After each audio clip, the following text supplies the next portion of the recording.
Hello everyone, I hope you're having a wonderful day. Today, we're diving into the most terrifying phone call Jack has ever received. Someone says Tu Tien was hit by a car and can't be found. And Jack's world collapses in seconds. If you enjoy the story, don't forget to subscribe so you won't miss the next videos. Dawn in the village always arrives quietly, like it's trying not to wake anyone too fast. A rooster's call pierces the thin morning mist, and the first sunlight slips through the leaves, scattering pale gold across the familiar dirt and asphalt path that leads to the market. Tu Tien walks with her bamboo basket swinging lightly at her side. Her steps are unhurried. She's done this route so many times that her body knows every dip in the road, every patch of gravel, every corner where the wind smells like wet soil and fresh greens. It's a simple routine, one of those routines that makes life feel stable even when everything else feels uncertain. At the vegetable stalls, the market is already waking up. Sellers call out prices, hands move quickly, baskets fill, and the air is layered with smells. Fresh herbs, damp earth, a faint smoke from someone grilling something early. Tu Tien pauses at a stall she knows well. Her slender fingers brush over bundles of greens, checking the leaves, choosing carefully the way she always does, quietly, patiently, like she's building something important out of small details. The vendor greets her warmly, and Tu Tien responds with a faint smile. The conversation is ordinary, simple words, simple laughter, and it makes her chest feel lighter. It's strange how comfort can come from the smallest things. A familiar face, a routine purchase, the feeling that the morning is normal. She doesn't know, not even for a second, that just a few kilometers away, a phone call is already forming one that will rip the ground out from under the man she loves most. She pays, lifts the basket heavier now, filled with fresh produce, and turns toward home. Her figure blends into the soft dawn light, calm and steady, as if nothing in the world could touch her in this moment. Meanwhile, back at their house, Jack is still half asleep. He sits at the dining table in a loose shirt, coffee mug in hand. Steam rises in slow curls.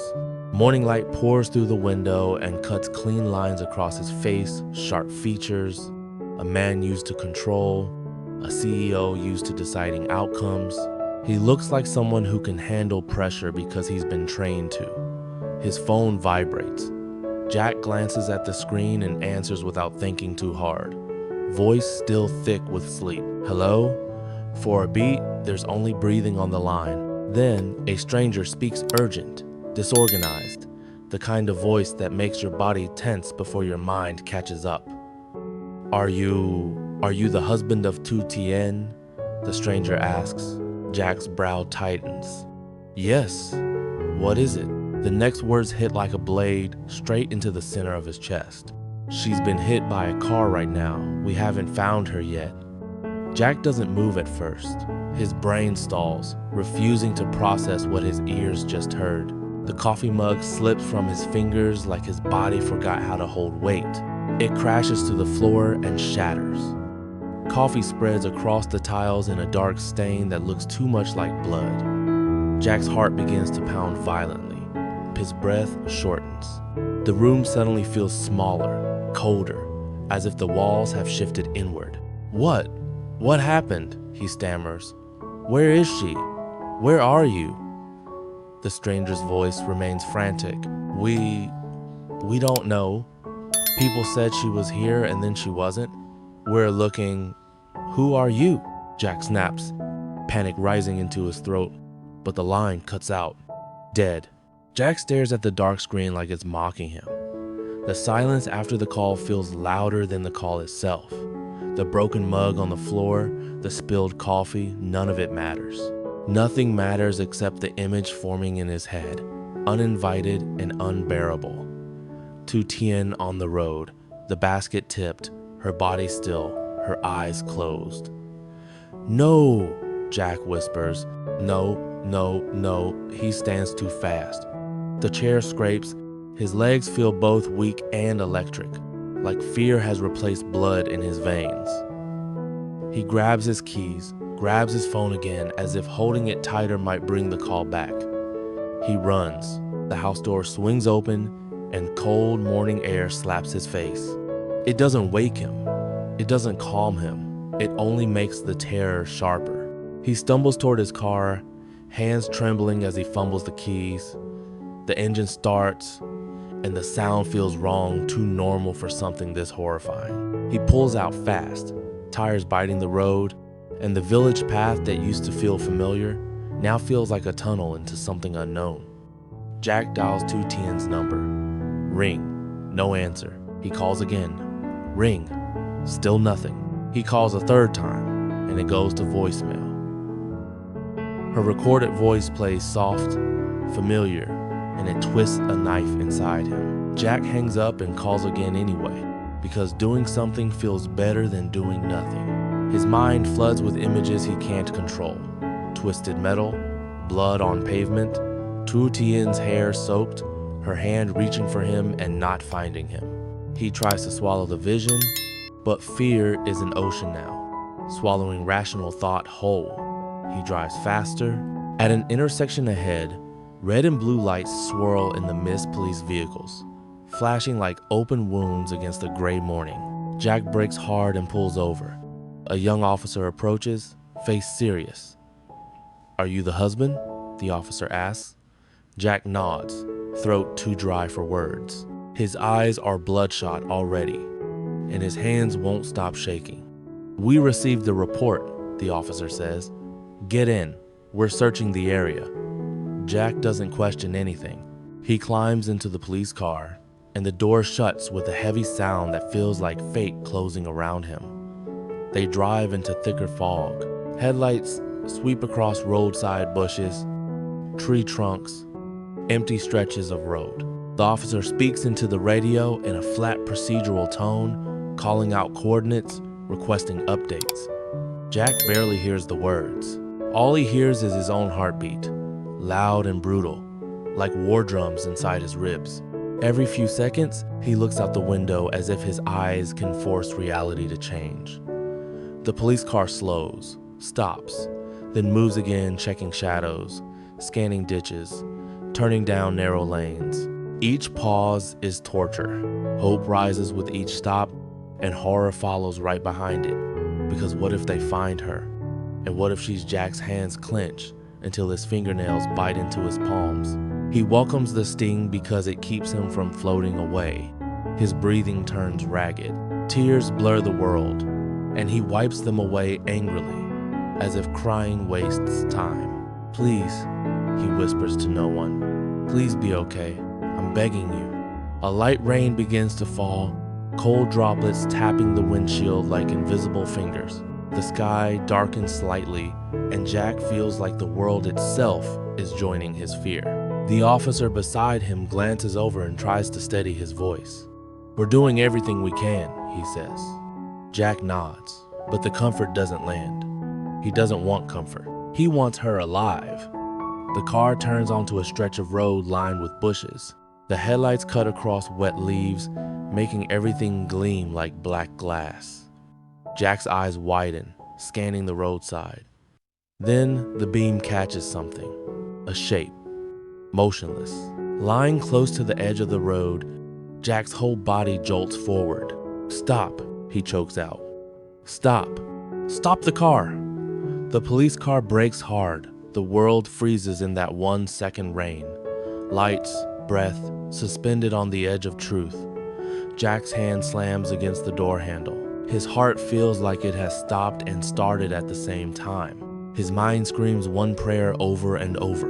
Not her, not her, not her. The officer opens his door, flashlight already in hand. Jack is halfway out before the car fully settles, feet hitting wet pavement, breath ripping through his chest. The headlights flood the figure in harsh light, and Jack runs toward it, because he doesn't know how not to. Jack's shoes slap against the wet pavement as he rushes forward. Rain beads on his hair and cheeks, mixing with tears he didn't realize were falling. The officer's flashlight swings across the roadside, cutting through the mist in a narrow, trembling beam. Jack can barely breathe. Every step feels like it takes a year, And yet he's also moving too fast, like his body is trying to outrun the truth. "Please," he whispers again, voice breaking. "Please." The beam lands fully on the figure. A woman, motionless, clothes soaked, hair spread across the ground. Jack's stomach drops. His vision tunnels. He braces himself for the face, for the confirmation that will erase his life in 1 second. The officer kneels, turning the flashlight slightly to see clearly. Jack leans in, eyes wide, heart frozen. And then it isn't her. The features are wrong. The hair is a different shade. The clothing isn't what Tu Tien wore this morning. The body shape, the shoes, everything is unfamiliar. Jack stares, confused for half a heartbeat, as if his mind can't accept relief this quickly. The officer checks quickly, then shakes his head.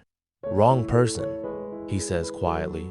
"It's not your wife, another woman." Jack's knees give out. He drops onto the wet ground, hands braced against the pavement, rain splashing up onto his sleeves. The terror evaporates so suddenly it leaves behind an aching void. Relief hits him like a blow, sharp, overwhelming, painful in its own way. He gasps for air, then lets out a broken sound that's half sob, half laugh. "Not her," he whispers. "Not her." He repeats it like a mantra, like if he says it enough times, the universe will lock it in place. The officer places a hand on his shoulder, steady and human. "She's probably safe somewhere," he says. "We'll keep searching, but this isn't her." Jack lifts his face toward the rainy sky, eyes squeezed shut, breathing hard. He feels like he was just dragged back from the edge of a cliff. His whole body shakes, not from cold, but from the aftershock of almost losing everything. They move again. The police car rolls forward, headlights sweeping the roadside. The rain slows to a mist, then fades. Fog still hangs low, but the world feels slightly less hostile now that Jack has one fragile piece of hope to hold. He wipes his face with shaking hands, trying to control his breathing. He dials Tu Tien again. Ring, nothing. He calls again, jaw clenched, still nothing. The officer speaks into the radio, requesting more units to check the market road, the small lanes leading back toward the village. Jack listens, but his mind is still stuck on that moment by the roadside, the way the figure looked under the headlights, the way his heart stopped, the way relief nearly broke him. Time stretches. Minutes feel like hours. Then, as the fog begins to thin and the sky shifts, something changes. The light becomes warmer, as if the day is deciding to move forward. A crimson sunset begins to bleed into the horizon, painting the wet road in fiery tones. The police car slows near the edge of the village, and Jack steps out, soaked and exhausted.